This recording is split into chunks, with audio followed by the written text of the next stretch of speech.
Welcome back to the channel where today we are going to be previewing the Minnesota Vikings for the 2026-2027 season. Without further ado, let's get into this Vikings preview.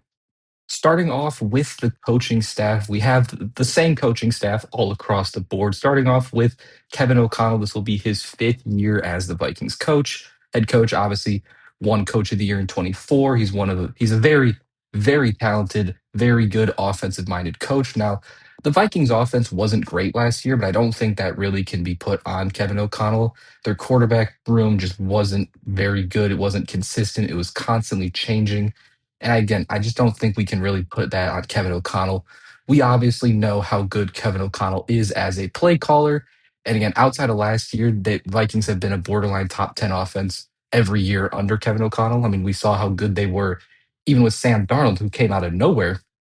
He goes to the Vikings, and everyone's kind of, is Sam Darnold going to be, we don't know how good Sam Darnold is. He's showed some flashes. He's been okay at times, but Kevin O'Connell got Sam Darnold and his Vikings offense to be one of the best in the league, and Sam Darnold got a great contract with the Seahawks, and he's now turned his career around, and he obviously had a great year with Seattle as well. So we know how good Kevin O'Connell is, and I don't think the down year statistically last year for the Vikings is really an indication and really can be put on Kevin O'Connell. He's one of the better coaches. There's not much else to really say with Kevin O'Connell. Then offensive coordinator Wes Phillips, this will be his fifth year, same as Kevin O'Connell. He's not the main play caller. Obviously, we know that's O'Connell, so he's kind of just his, like assistant almost. He does have a tight end coaching background. Now the Vikings haven't really had the best tight end play because of an injured and older TJ Hawkinson. It's been since 2023 since the Vikings have had really good tight end play, but that's again just Wes Phillips' strength there. But he's again kind of the assistant, so not too big of a role for Wes Phillips. And then at defensive coordinator, not only do they have one of the top coaches in Kevin O'Connell, but they have probably one of the, if not the best defensive coordinator in Brian Flores. This will be his fourth year as the Vikings DC. He did have obviously have that stint as the Dolphins head coach, and it worked out well. Just the ending didn't go well. All the drama around the NFL and all this type of stuff that kind of caused Flores to exit Miami, sort of just not have a coaching job. And then he comes into Minnesota, becomes their DC. And under Flores, Minnesota has not had a below average defense at all. Like they've been average or better every single season. And they were one of the better defenses last year. And again, he's one of the better schemers, play callers, whatever you want to call it. Flores is one of the best defensive coordinators in the league. And you have a duo of play callers, offensively with O'Connell and defensively with Flores. Again, that's one of the best in the league. The Vikings continually are a really good team. They're only somewhat bad season recently was because of this season with all the quarterback change and JJ McCarthy, Carson Wentz, all these guys rotating in and out, not really having that consistent quarterback play. Kind of just took the whole team down with them. But again, coaching wise, there's no questions at all with this Vikings coaching staff. We know how good they are. But so starting off with the quarterback position, as we now segment to the offseason changes for the Vikings, the first thing they did is bring in Kyler Murray. I have this as an upgrade. I still think Kyler Murray is a very good quarterback. And again, they didn't have, as I've mentioned throughout the coaching staff segment, they didn't have good quarterback play last season. That's kind of what took the team down to that 9-8 record that they had. And you bring in Kyler Murray on a very, favorable, like they didn't spend a lot of resources to bring in Kyler Murray, right? Because that's what the Cardinals are doing. The Cardinals are paying Kyler to play for the Vikings, and they needed someone to compete for that quarterback spot. I know Kyler hasn't been perfect recently in his career, but he's still, in my opinion, the best quarterback on this team. And I still think he can be a very good quarterback, especially with a very good infrastructure around him, which he has here in Minnesota. You saw Sam Darnold have a career year up to this season with Seattle. Maybe he had a better season with Minnesota.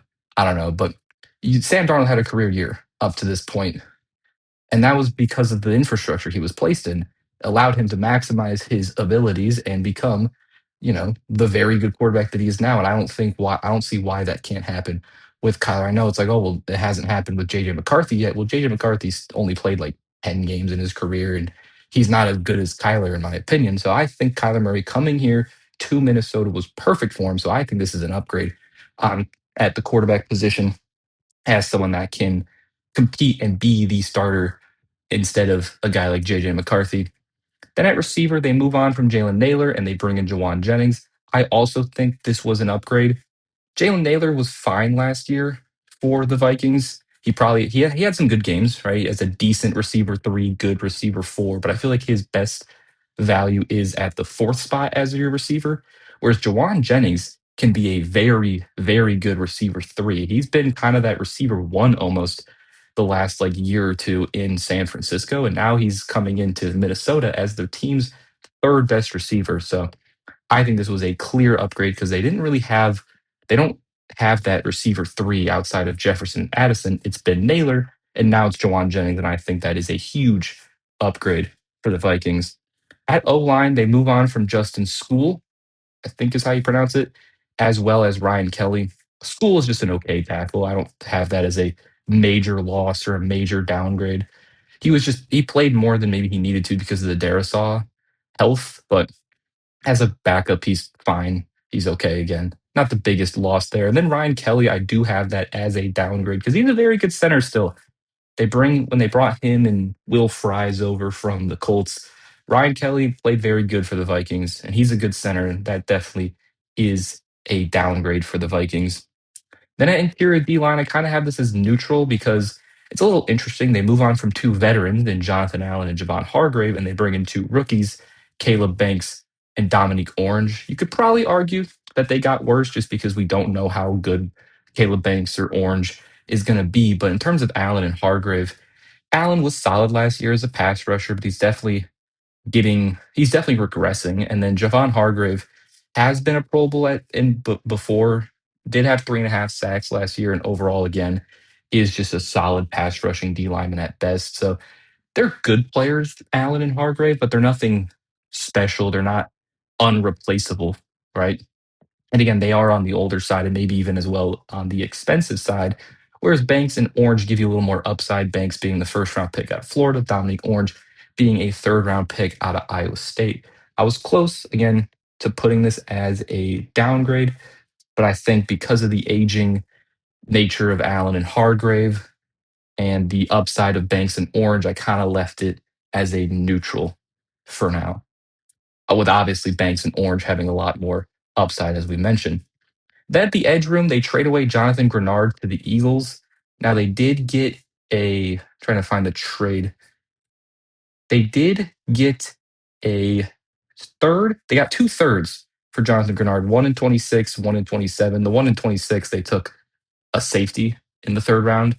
But Jonathan Grenard's a very good player, right? He was an all pro in 2024, was a little banged up last year, but when healthy, we know that Jonathan Grenard can be a very, very good pass rusher. And they didn't really replace him with anything. They didn't, you know, try and add into his absence. So I do have that as a pretty decent downgrade for the Vikings. Then at linebacker, they bring Jake Golday from Cincinnati, second round pick. I don't mind the pick, bringing Jack Golday. They needed help at the linebacker position, but he's a second round pick out of Cincinnati. Don't know too much what we're going to see out of him. So I kind of have that as a neutral change at that linebacker spot. I think he's like the backup right now. He's like a third string. So who knows how much we're going to see from Golday. But again, I like the pick, but right away, I don't think we'll see too much of a difference there at the linebacker position. Then at corner, they bring in James Pierre. I really like this pickup. James Pierre had a career year last year for Pittsburgh, got paid for it, and they needed help at the corner position, Minnesota. So I thought that was a great pickup. And again, they didn't lose anybody at corner. So I think that was a big upgrade there with James Pierre. And then lastly, they move on from their longtime veteran Harrison Smith. Despite being 37 years old, he is still a quality, reliable player. Definitely took a step down, even compared to his older seasons, like his age 35, age 34 season. You definitely see a bit of a drop off between those seasons and what he has been recently, but he's still a good player, despite being almost 40. So I do have that as a downgrade, not as big of a downgrade as, again, it would have been 3 years ago, but they didn't get anybody new in at safety. outside of, I guess, the safety they took with the third round pick in the Grenard trade. So I do have that as a downgrade. But overall, I thought the Vikings had a pretty solid offseason. Love the Kyler Murray pickup, love the Jawan Jennings pickup, love the James Pierre pickup. Their draft, I'm not too bought in on their draft as of now. And they did lose some good players like Grenard and Smith and Kelly. But overall, I thought it was a pretty decent offseason for the Vikings. Now moving on to the Vikings offense. And we're going to start off with probably the most controversial part of this team's offense, and that's the quarterback room, with the competition between Kyler Murray and JJ McCarthy. Now, we mentioned Kyler Murray briefly in the offseason segment as they brought him in from the Cardinals for basically dirt cheap, I'm pretty sure at least. And again, I still think Kyler Murray is a really good quarterback. And I think, as I said earlier, being in this very good infrastructure with good talent around him, with great coaching. Kyler has not had this good of coaching potentially ever in his career on the offensive side of the ball. So bringing him in under Kevin O'Connell, I think is going to be great for Kyler. And I think he's going to have a bounce back season because I still think, again, he is a good quarterback. He was just in a terrible situation to end his career in Arizona. There was all the tension between him and the Cardinals. That's why they moved on from him, basically having no other option to replace him outside of, I guess, Jacoby Brissett. So they clearly didn't want to. They clearly wanted to move on both sides, and I think he gets a fresh start in a very good structure here in Minnesota. And I think he takes this job at least at the beginning over a guy like JJ McCarthy. Now, we want to talk a little bit about JJ McCarthy. I'm still not fully bought in, right? He coming into the draft, he was picked in the first round out of Michigan, had a great system around him in Michigan, a great run game in Michigan led by Blake Corum. And then he comes into Minnesota, gets hurt right away, doesn't really get a chance to play. Then he comes in year two. They move on from Sam Darnold because they're like, JJ McCarthy is our guy. He has that great game against the Bears, the comeback. And then it kind of goes downhill. He has some injuries up and down in his play. Now, again, JJ's only played like 10 or so games, so it's kind of hard to be fully in or fully out on JJ McCarthy because we haven't really seen much of him. But I'm just not quite sure about McCarthy at this point, especially compared to a guy like Tyler who has proven it in the NFL, who has been proven to play quarterback at a very good level. I think Kyler's made some Pro Bowls before. Yes, he has made a Pro Bowl before. Pro Bowl doesn't really mean too much, but still, Kyler has proven it. JJ hasn't. So I think they should go with Kyler. But again, they might get stuck in this bad situation, kind of like they were with Darnold, where Darnold plays really well. And then you're like, oh, do we pay Darnold or do we let go of Darnold and have JJ McCarthy be the starter? If Kyler plays really well, do they commit long term to Kyler? Because he's still on the younger ish side. Or do they move on from Kyler and go back to JJ? It'll be interesting to see. That's obviously for future problems for this Vikings front office. But again, when it comes to the quarterback position, I think Kyler should be the guy, and I think Kyler can have a very, very good season here with the Vikings because of this infrastructure, which we will now get into. And we'll start off with the running back room. This is probably the weak point of this Vikings team. You have very old man Aaron Jones as your current projected starting running back. In 12 games last year, he had 600 yards, two touchdowns, about four a carry. It wasn't bad, right? He's not a bad veteran RB1A, RB1B, right? If you have two running backs that can both start, Aaron Jones is not bad to have in there as that veteran leadership even if he's nowhere near the same player he once was as he's 31 years old, right? But again, I think he's still a good player to have as your RB2. However, he's currently their RB1 to Jordan Mason, who honestly outplayed Aaron Jones last year. He had 750 yards, he had six touchdowns. He's 27, and he's a very good running back, too. Like, if Jordan Mason is your second best running back, you're really set. Now, do you want him as your number one running back? I think he's a solid number one running back, but right now, again, he's kind of in that 50-50 range with him and Aaron Jones, as neither one of them are probably the clear number one guy there. It's not the best run game. It's a very serviceable run game for Minnesota, right? Like Mason and Jones aren't terrible. They're not bad players. They can give you a good run game. I mean, combined they had 1,300 yards and eight touchdowns. If your starting running back had 1,300 yards and eight touchdowns, you'll absolutely take that. That's a very solid season for one running back. And then two combined had that. So it's a very capable and viable run game, even if it's not superstar level. Now, when you get to superstar level, you get to the receiver room, starting off with, of course, the main guy there, Justin Jefferson. Yes, Justin Jefferson had a down season. Yes, he only had 1,000 yards. He only had two touchdowns, but he's still Justin Jefferson. He's still potentially and arguably, easily arguably, in my opinion, the best receiver in the league. He's in like that top four right now, which is a cluster of him, Jamar, Puka, JSN, CeeDee Lamb, if you want to throw him in there. But I still think you could make an easy argument that he is the best receiver in the league, right? He just had no consistent quarterback play, and he hasn't really in his whole career. So that's also why I love bringing in Kyler, because Kyler can actually, in my opinion, give the ball to Justin Jefferson and let Justin Jefferson be Justin Jefferson. And again, is he by far away the best receiver in the league at this point? Maybe not, just because of how much better everyone else got, like Puka, like JSN. But is he also like the seventh best receiver? Which I saw some analysts say that Justin Jefferson was like the seventh best receiver in the league. He's not the seventh best receiver in the league. He's still one of the best receivers in the league, and obviously an elite receiver one. And he complements great with your very, very good receiver two, Jordan Addison, who also did have a down year. It's going to happen when the whole offense has a down year. Your receivers are going to have down years. And in 14 games, again, it wasn't great for Addison. But last year, in 15 games, he had almost 900 yards and nine touchdowns. And that was, again, just a year ago in his second season. We all know how good Jordan Addison can be. He also had some, like, there was like suspensions and he wasn't playing every game. There was that one game, I think it was an overseas game where like he didn't start or we didn't know if he was starting or something like that. But I think towards the end of the year, he reestablished himself as, you know, a key part of this offense and as one of the best receiver twos. And him and Jefferson create one of the best receiver duos in the league. And then I think you can argue by adding Jawan Jennings in as your receiver three, they have the best receiver trio in the league because the Bengals, who are up there in receiver duos, they don't have a receiver three as good as Jawan Jennings. The Lions don't have a receiver three as good as Jawan Jennings. Those are just two of the top receiver duos that come to mind. But the Vikings have that with Jawan Jennings. They have a very, very good receiver too, as that big body possession catch slot guy.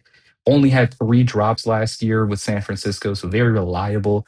You've seen when he's been given a bigger role, like not last season, but the year before that, he had that insane game against the Rams when he was like the only healthy receiver. All the receivers were banged up last year for San Francisco. Kittle wasn't didn't I guess he got hurt in the playoffs, but Ricky Pearsall wasn't always fully healthy, and it was really just Jawan Jennings, and he had some very good games there. And again, do you want Jawan Jennings being your receiver one? No, but as a receiver three, again, probably one of the better third best receivers any team has.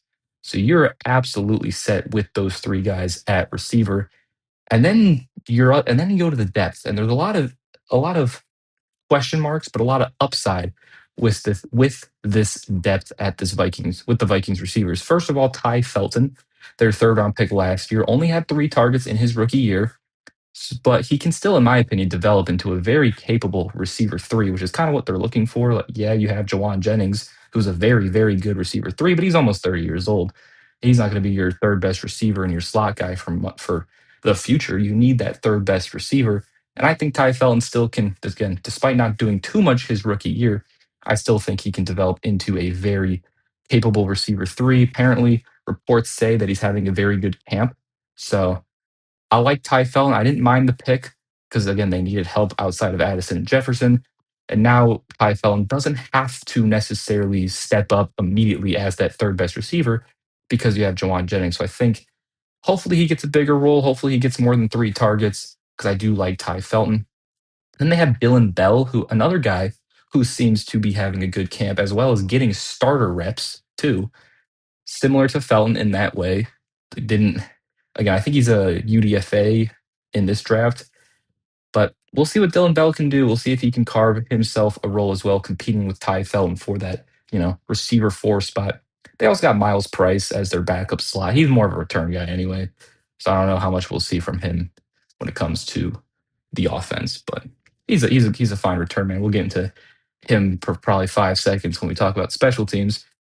And then the last bit of this offensive, the playmakers section is the tight end room. And they have two guys that are of note, I guess. First being TJ Hawkinson. Now, TJ Hawkinson only had 400 yards and three touchdowns last year. He's continuously shown signs of regression. He still has somewhat reliable hands, right? Those don't really go away. Your athleticism might go away as you get older and get injured, but your hands and your reliability and your, you know, recognition of zone coverage and getting open, that's never going to go away. So he's still a capable tight end, but he's definitely not the same tight end he once was. And he again continues to get injured and show signs of regression. And that's why the Titans or the Vikings haven't really had very good play from their tight ends for a while.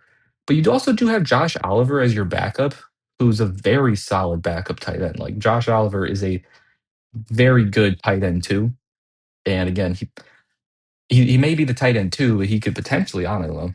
If Hawkinson continues to go on the decline, maybe Oliver takes charge there as the number one tight end in this offense. But you don't need the best tight end play because again, you have Jefferson, you have Addison, and you have Jawan Jennings. So some of these offenses need their tight end to be really good because they only got one receiver, two receivers. The Vikings have enough talent at receiver that they don't necessarily need their tight end to be the best. And they have two capable guys there with Hawkinson and with Josh Oliver. And then finally, moving on to the offensive line, they were tied second in most sacks allowed, so it wasn't a great year for this Vikings offensive line. But part of that is because Christian Darrisaw only played 10 games in 2025, and he's also played seven. He only played seven in 2024, so definitely some injury concerns there with Christian Darrisaw, but when healthy, he is still a good tackle. Like you don't have to worry about Christian Darrisaw. You can play him there as your left tackle, and you're good. We know how good Christian Darrisaw is when he's on the field. It's just can he be on the field? 'Cause that was also obviously part of the reason why their O line might have not played as well last year.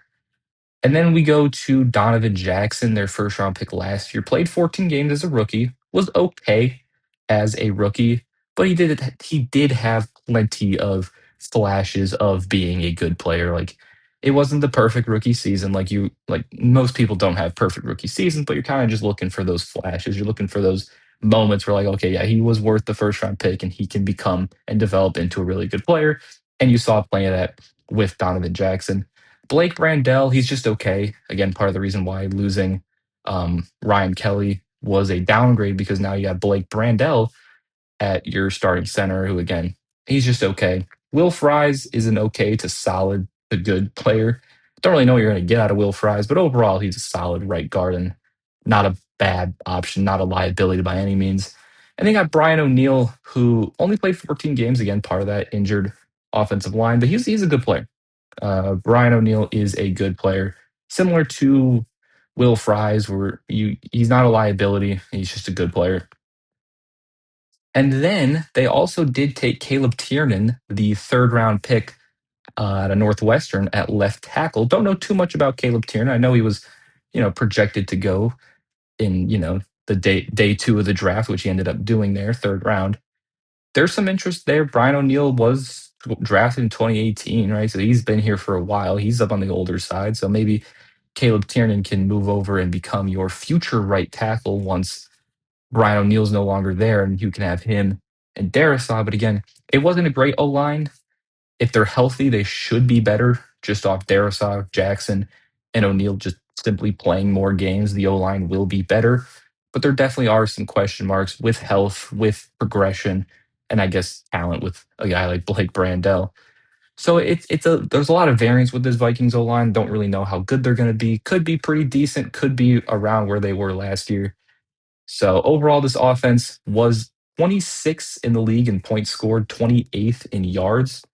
They're going to be better than that as long as Kyler Murray is healthy and not really bad, in my opinion, because you have the infrastructure, you have the receivers, you have a serviceable run game, a serviceable O line when healthy, and of course, a great coach and a great offensive play caller in Kevin O'Connell. So it should, again, if Kyler Murray lives up to what I think he can do this season, because I think Kyler Murray can have a very good season, it should be a good offense. Will they be as good as they were with Darnold 2 years ago? Maybe not, but it still should be a lot better than what we saw from this Vikings offense last year. Now on to the Vikings defense. Now this defense was very good last year. Obviously, Brian Flores playing a major part in that. And we'll start off with the D line. Probably the one weakness, hence why they took two rookies in the interior of the D line, because it was a weakness of theirs. Starting off with their first round pick, Caleb Banks out of Florida. I think many people were very questions, probably not the right word. We're a little skeptical on this pick as why he went so high at pick 18, because he does have a lot of injury concerns throughout his collegiate career. But again, player injuries aside, he's a super athletic, maybe more of a raw athlete at that D line position. He does seem like one of those players that has the athletic tools that just needs to take time to develop to maximize those tools. Like he doesn't have the highest of floors, but he has a super high ceiling, is what it seems like is the case with Caleb Banks. And maybe, again, maybe 18 is a bit high to take a guy like that who also has injury concerns, which, those injuries could get in the way of him reaching that ceiling. I feel like if you have a guy with injury concerns, you want them to maybe have a little bit higher of a floor. So that way, if they don't have as much development time because of injuries, it's not as big of a deal, because you really need Banks to be able to fully develop, and you need him to have a lot of time to develop. So if he can't stay healthy, it's going to obviously hinder his development. But I do think he's a good player, even at his current version. And again, he's super athletic. He has the tools to develop. And I think as long as he can stay healthy, he can be a good player. And then Dominic Orange, will just jump to the depth real quick. Dominic Orange, their third round pick out of Iowa State, a little bit more of a consistent player, maybe, much higher floor, but much lower ceiling than a Caleb Banks. And he's your typical sturdy, run defending nose tackle. You just plug him in the middle of that interior of the D line and just have him stuff the run. That is what you are getting out of Dominic Orange. And I like the pick, right? You get Caleb Banks as maybe your more pass rusher, athletic pick on that interior. And then you get Dominic Orange as that just true interior run defender. So they kind of complement each other well if they can both get on the field and develop. And the reason Dominic Orange isn't the starting nose tackle, at least projected, is because you do have Levi Drake Rodriguez, who last year in his second season was his first real year playing a meaningful role, and honestly was not that bad. Like Levi Drake Rodriguez had some good moments there last year, and I think he can be a solid rotational interior D lineman. Now, does he eventually get moved to the bench for a guy like Dominic Orange, who again you invested a third round pick on him versus Rodriguez being a seventh round pick? Who knows? But as a bridge guy, while Dominic Orange, gets adjusted and allows him to sort of ease his way in, Levi Drake Rodriguez is a very solid rotational band-aid nose tackle, which again still has time to develop, because last year was again his first real year of actually like playing a lot of football. So he can still get better as well. And then you have Jalen Redmond, who kind of similar to Rodriguez last year was basically his first full time as a starter. And it was a good year too for Redmond. He had 6 sacks, 60 tackles. He can play the run, he can play the pass. I'm a big fan of Jalen Redmond. A lot of gems on this Vikings D line here, interior of the D line, a lot of upside with Redmond, Rodriguez, Banks, and Orange all being acquired, because I don't think Redmond was drafted, all being acquired within the last 3 seasons. Redmond's entering year 3, Rodriguez is entering year 3, Banks and Orange entering year 1. So there's a lot of youth and a lot of upside with this interior of the Vikings D line. Is that a good thing? Is that a bad thing? Maybe it's good to have some veteran presence like a Jonathan Allen or Javon Hargrave. Who knows? But they do have a lot of young guys that, if just two of them hit, obviously you prefer Banks being the first round pick you invested in. But if two of these guys hit, you're set up nicely in the future for your interior of the D line. And you also have, if we can move over to the edge room, you obviously want to start with Dallas Turner, their first round pick in 2024. He's really come along.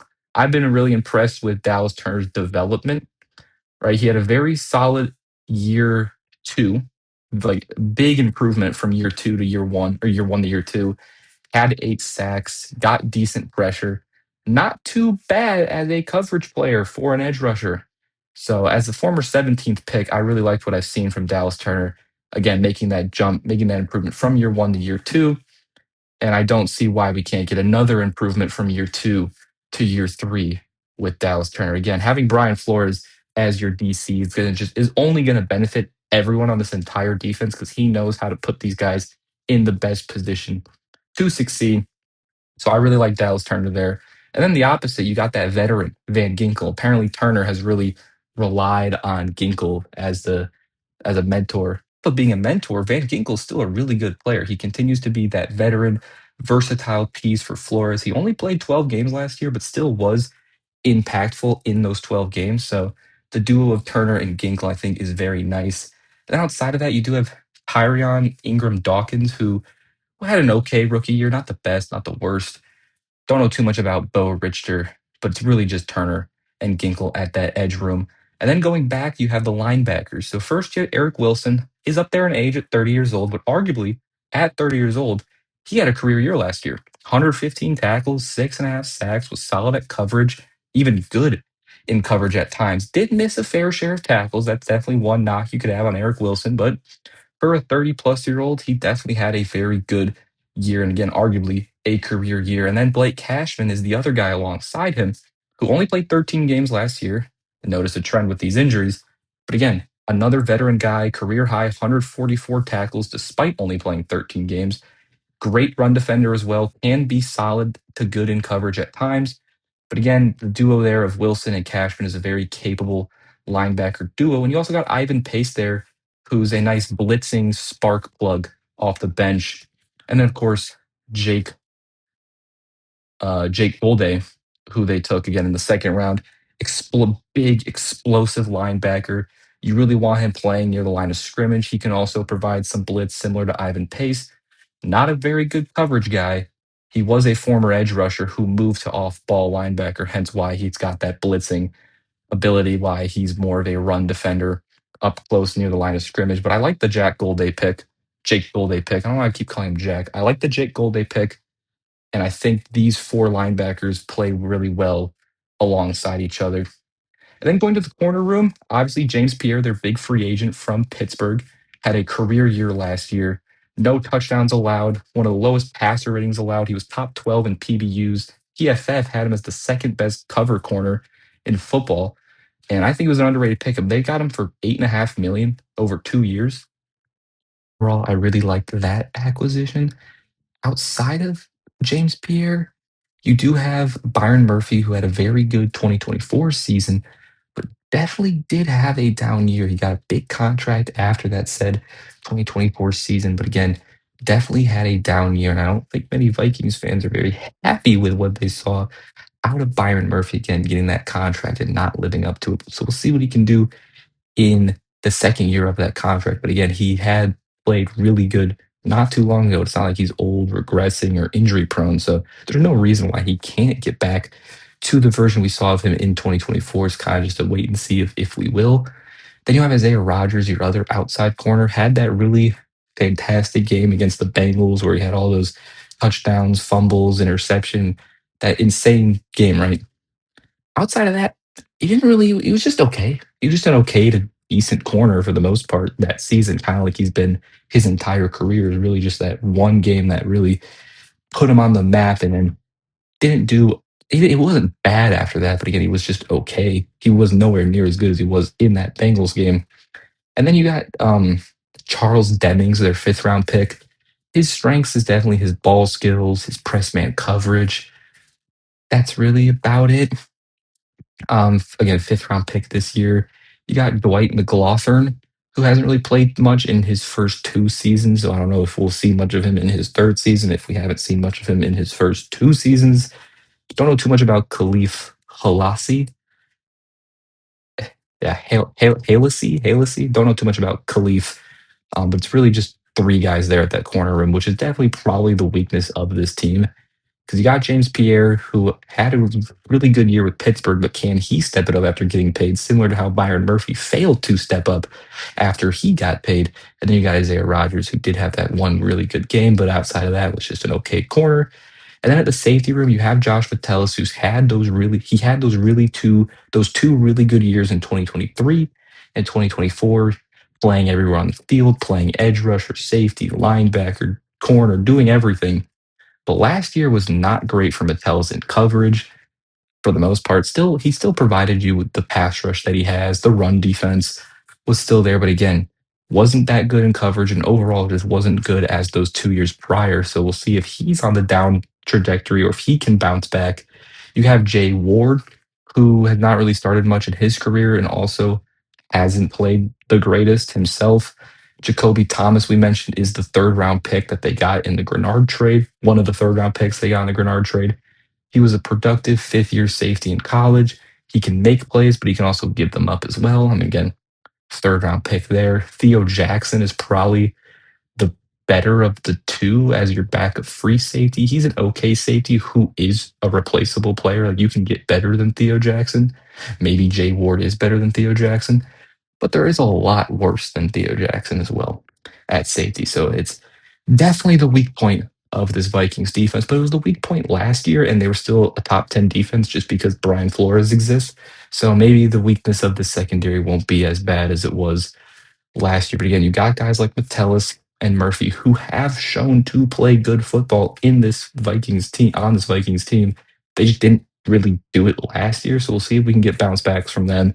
And maybe a guy like James Pierre can continue to develop and build on that great season he had last year. But again, it's going to be a good defense because Brian Flores is the coach. Now, quickly talking about the special teams, they bring in Johnny Hecker at punter. Maybe Johnny Hecker's not as good as he once was, but he's still a decent punter. Again, even if he's not as good as Johnny Hecker was on the Rams, he still is a good, viable punter. Then at kicker, you have probably one of the better kickers in the league, and Will Reichard.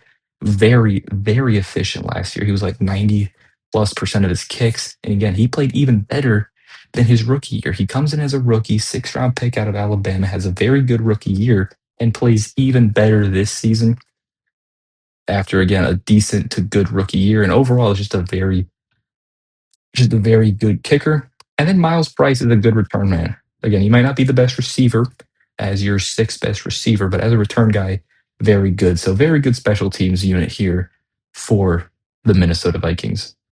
And now finally the schedule prediction. So I have the Vikings floor at 5-12. I have their ceiling at 12-5, leaving their final prediction at 8-9. Their over-under is set at 8.5. So I do have them failing to reach their over-under just by one game. It is a tough schedule, right? You play the NFC North twice a year. We mentioned this with the Lions video that we did most recently. You got to play the NFC North twice, Packers twice, Bears twice, Lions twice. You do get the NFC South, which is very helpful, playing the Panthers, Falcons, Bucks, and Saints. And outside of that, you do have the AFC East, which gives you two very winnable games in Miami and the Jets, but also two difficult games in Buffalo and New England. Your third place schedule gives you the Colts, which is a middle of the pack team, Washington, which is a middle of the pack team, and then San Francisco, which is obviously a very good team. So you have some winnable games, you have some very tough games.